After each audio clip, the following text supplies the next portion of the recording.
व्यास जी ने समुद्र मंथन की कथा का वर्णन करते हैं और यहाँ पर श्री परीक्षित जी महाराज प्रश्न करते हैं सुखदेव जी महाराज से कि हे भगवान, नारायण ने समुद्र मंथन क्यों कराया और इतना बड़ा समुद्र उसका मंथन क्यों कराया, और समुद्र मंथन हुआ तो उसमें कितने रत्न निकले और उन रत्नों को किन किन लोगों ने ग्रहण किया, इस कथा को आप विस्तार से हमें श्रवण कराइए। तब श्री सुखदेव जी महाराज कहते हैं कि हे राजन परीक्षित, एक समय की बात है जब इंद्रदेव तीनों लोगों का राजा बना तो राज्य पा करके इंद्र को अभिमान हो गया, मद में चूर हो गया और अभिमान में आकर के इंद्र अपने ऐरावत नाम के हाथी के पर बैठ करके संपूर्ण संसार का भ्रमण कर रहा था। और उसी समय दुर्वासा ऋषि का दर्शन होता है इंद्र को।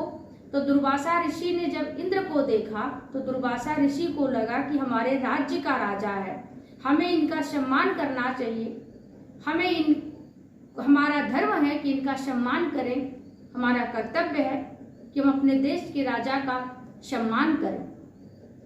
तो दुर्वासा ऋषि के पास एक फूलों की माला थी, उस माला को दुर्वासा ऋषि ने इंद्र के गले में डाल दिया। और जब इंद्र के गले में उस माला को डाल दिया तो इंद्र अभिमान में चूर थे। तो इंद्र ने सोचा कि ये साधारण सी माला मेरे गले में शोभा नहीं दे रही है, मेरे ऊपर अच्छी नहीं लग रही है। और इंद्र ने वह माला अपने गले से निकाल करके अपने हाथी के सूंड में फेंकी और हाथी ने वह माला सूंड से पृथ्वी पर फेंका और फेंक करके पैरों से कुचल दिया।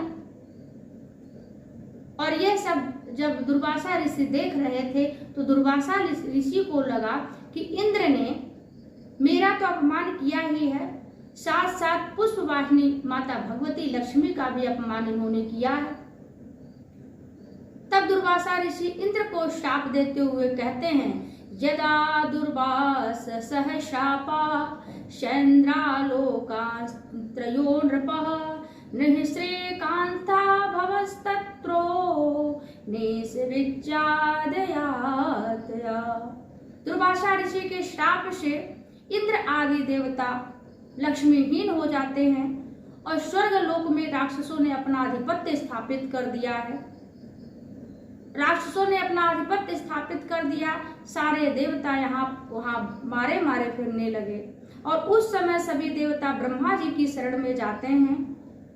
तो ब्रह्मा जी ने कहा कि इस समय में आपकी कोई समाधान नहीं आपको बता सकता, मेरे पास आपकी समस्या का कोई समाधान नहीं है, इसलिए आप सब लोग श्री नारायण की शरण में जाएं, तब भगवान विष्णु की शरण में जाइए, आप वही सबका दुख दूर कर सकते हैं। तो उस समय देवताओं ने ब्रह्मा जी से कहा कि प्रभु, कहना तो आसान है पर नारायण मिलते कहाँ हैं, वो रहते कहाँ हैं, ये तो बता दीजिए।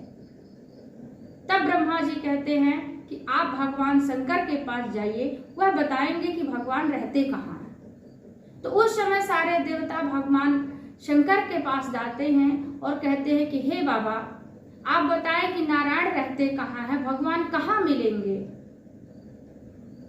तो भगवान शंकर ने देवताओं से कहा, मानस में बाबा तुलसी लिखते हैं, हरि व्यापक सर्वत्र समाना, हरि व्यापक सर्वत्र समाना, प्रेम ते प्रगट होहि मैं जाना।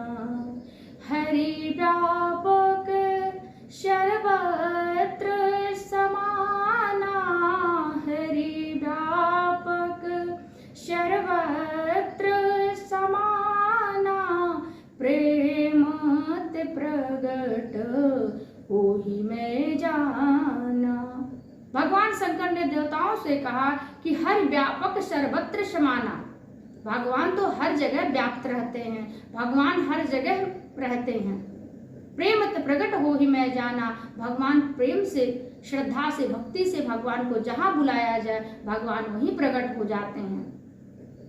तब देवताओं ने भगवान शंकर की बात को माना और उस समय देवता भगवान विष्णु का ध्यान करते थे, स्तुति करते हैं।